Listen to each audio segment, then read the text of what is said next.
Ramadan.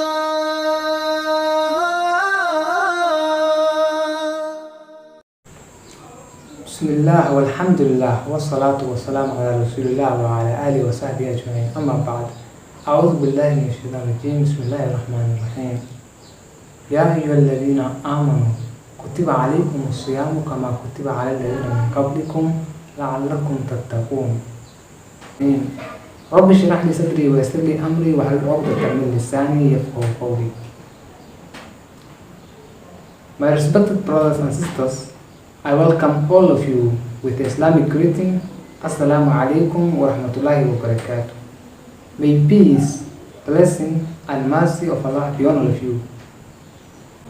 Welcome to our first episode of Ramadan series. In this episode, we are going to discuss about the ruling concerning fasting. In general, all sorts of fasting, and especially the fast of Ramadan. The Messenger of Allah, peace be upon him, said, "There has come to you a Ramadan, a blessed month. Allah has made it obligatory on you to fast. During it, the gates of paradise are opened and the gates of hell are locked and the devils are chained up. In this month, there is a night that is better than 1,000 months, and whoever is deprived of its goodness has indeed been deprived." Here we clearly know that Ramadan has got more privilege than other months. The whole year consists of 12 months, and Ramadan is the most important month out of those 12 months. So let us start our series.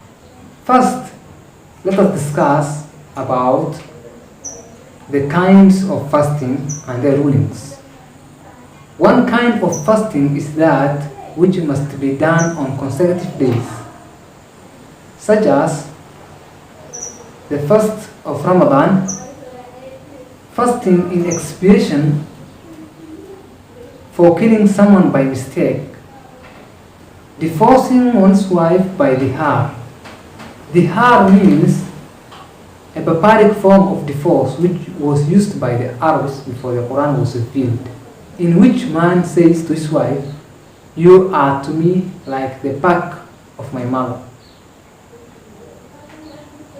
Having sexual intercourse during the day in Ramadan, and who makes a vow to fast consecutive days must fulfill it.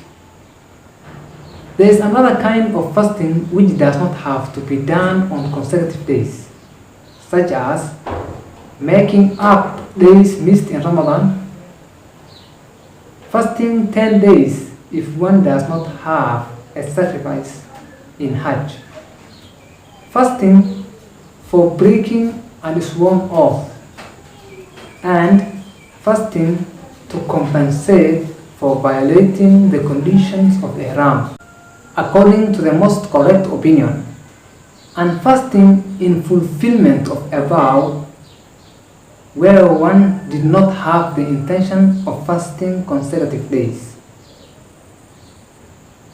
There are also voluntary fasts. Voluntary fasts make up for shortcoming in the obligatory fasts.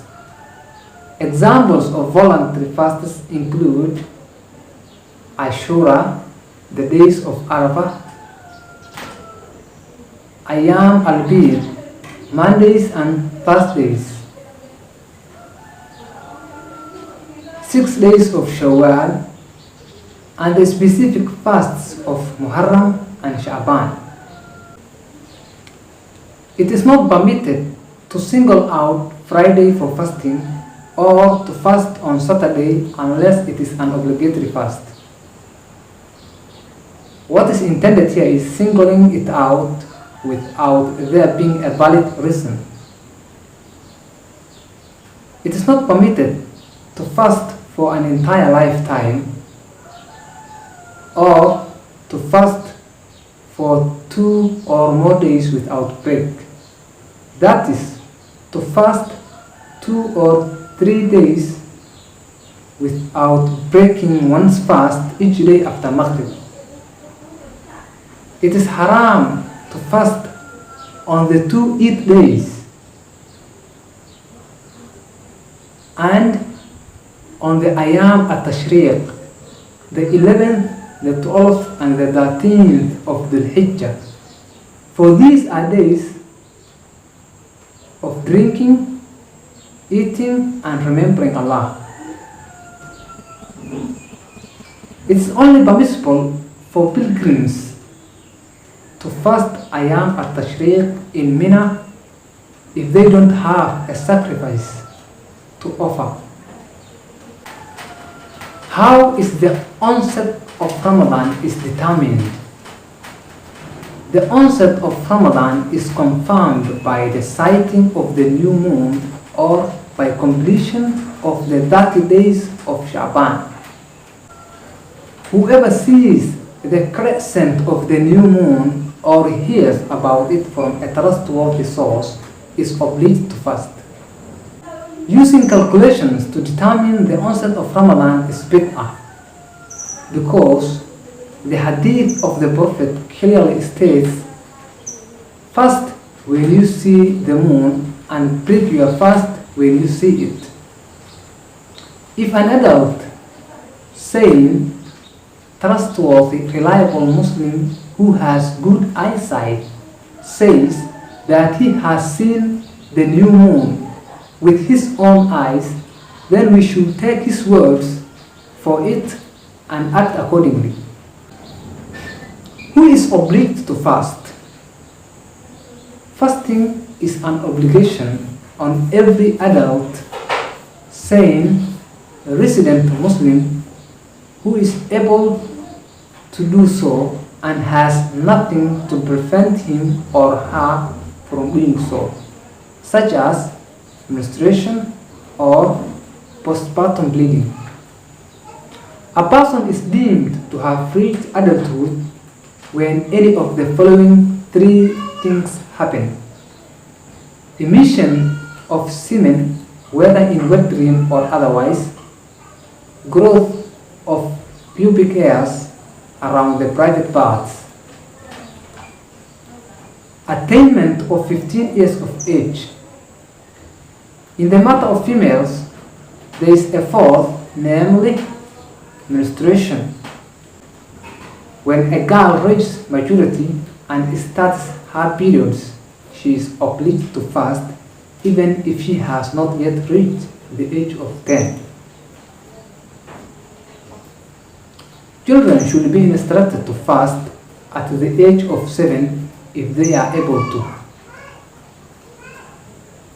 But some scholars said that in the case of Salah, a child may be physically disciplined at the age of 10 if he does not fast. Children should be rewarded for their fasting, and their parents should be rewarded for bringing them up properly and guiding them to do righteous deeds.